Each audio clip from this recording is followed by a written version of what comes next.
Hi friends, అందరూ బాగున్నారా? నేను ఈరోజు పాలక్ పన్నీర్ కర్రీ చేస్తున్నాను. దీనికోసం ముందుగా పన్నీర్ను చిన్న చిన్న ముక్కలుగా కట్ చేసుకోవాలి. అలాగే పాలకూరను ఒలిచి కడిగి పెట్టుకోవాలి. తర్వాత ఆనియన్, టమోటో, పచ్చిమిర్చిని చిన్న ముక్కలుగా కట్ చేసుకోవాలి. అల్లం ముక్కలు, వెల్లుల్లి రెబ్బలు, కొద్దిగా చెక్క లవంగం కూడా రెడీగా ఉంచుకోవాలి. తర్వాత స్టవ్ మీద ప్యాన్ పెట్టి వేడయ్యాక అందులో 2 స్పూన్ల నెయ్యి వేసి మనము ముందుగా కట్ చేసి పెట్టిన పన్నీర్ ముక్కలను వేసి బ్రౌన్ కలర్ వచ్చేంత వరకు వేయించుకోవాలి. ఇదే ప్యాన్లో ఆనియన్, టమోటో, పచ్చిమిర్చి ముక్కలను వేసి కొద్దిసేపు వేయించాలి. వీటన్నింటిని చల్లారనివ్వాలి. తర్వాత ఇదే ప్యాన్లో 1 స్పూన్ ఆయిల్ వేసి మనము కడిగి పెట్టుకున్న పాలకూరను ఇందులో వేసి వేయించాలి. ఈ పాలకూరను కూడా చల్లారనివ్వాలి. తర్వాత మిక్సీ గిన్నె తీసుకుని అందులో మనము చల్లారనిచ్చిన ఆనియన్, టమోటో, పచ్చిమిర్చిని ఇందులో వేసుకోవాలి.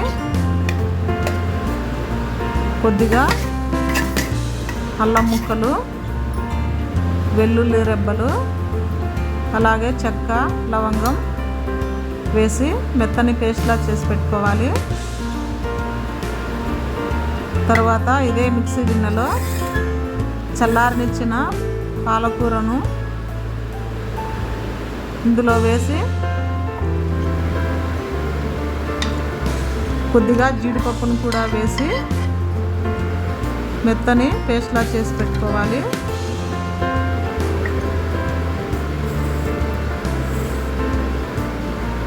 పాలకూర పేస్ట్ చూడండి, చాలా బాగుంది కదా, గ్రీన్ కలర్లో.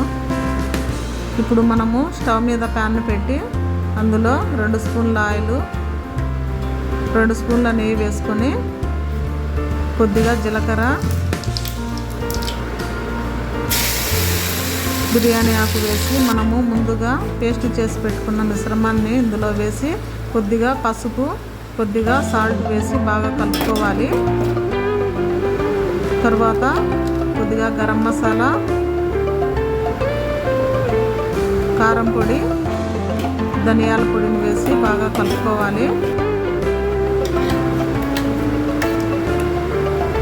తర్వాత పాలకూర పేస్ట్ను కూడా ఇందులో వేసి బాగా కలుపుకోవాలి.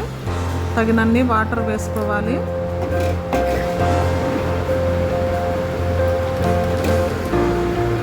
కొద్దిసేపు ఉడికిన తర్వాత ఇందులో పన్నీర్ ముక్కలను వేసి బాగా కలుపుకోవాలి. ఇప్పుడు మూత పెట్టి ఒక 5 మినిట్స్ ఉడకనివ్వాలి. ఇప్పుడు మూత తీసి చూస్తే కర్రీ రెడీ అయింది. పన్నీర్ ముక్కలు కూడా బాగా ఉడికినాయి చూడండి. ఇప్పుడు వేడి వేడి పాలక్ పన్నీర్ కర్రీ రెడీ అయింది. దీన్ని చపాతీ, రోటీలోకి తింటే చాలా బాగుంటుంది. ఈ వీడియో కనుక మీకు నచ్చింటే లైక్ చేయండి, షేర్ చేయండి, సబ్స్క్రైబ్ చేయండి.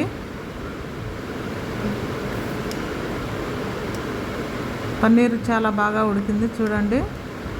Okay, bye friends.